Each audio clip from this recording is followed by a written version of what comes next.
The woman woke up from a nightmare, relieved to find it was just a scare. However, the house was still echoing with the sound of a child crying. She hurried to the doll's room to check, only to see that the doll on the chair was actually shedding tears, as if feeling neglected and upset. Mary couldn't believe her eyes and reached out to touch the doll's cheek. Her fingers could indeed feel the dampness. Just as she was starting to wonder, a drop of water suddenly fell from the ceiling. It turned out the roof was leaking. Mary, now in a panic, sighed in relief. Nevertheless, she obediently put the doll back in bed. The next day, Carl, the shopkeeper, came by to deliver supplies.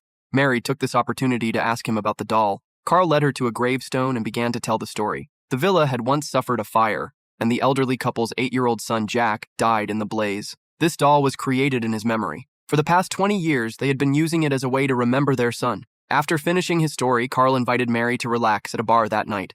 Finding him attractive, she happily agreed. Later, back at the villa, Mary prepared for their evening out. But while taking a shower, something strange happened. After finishing, Mary discovered her clothes were missing. She then noticed that the attic ladder had been lowered, but she was the only one alive in the house. Summoning her courage, she slowly climbed up to investigate, but the ladder retracted on its own. She tried to pull it down again, but it was no use. Just then, she saw Carl arriving to pick her up. She frantically knocked on the window, trying to signal him for help, but Carl didn't hear her. He knocked on the door a few times, but left when no one answered. Mary was left with no choice but to find an exit herself. Suddenly, a shadow appeared, and she fainted in fear. When she woke up the next day, she discovered that the shadow had only been a piece of clothing. The attic ladder was open again, and her missing clothes had reappeared. After this incident, as she looked at the doll, Mary felt a cold sweat running down her back. She had the unsettling feeling that the doll in front of her was alive.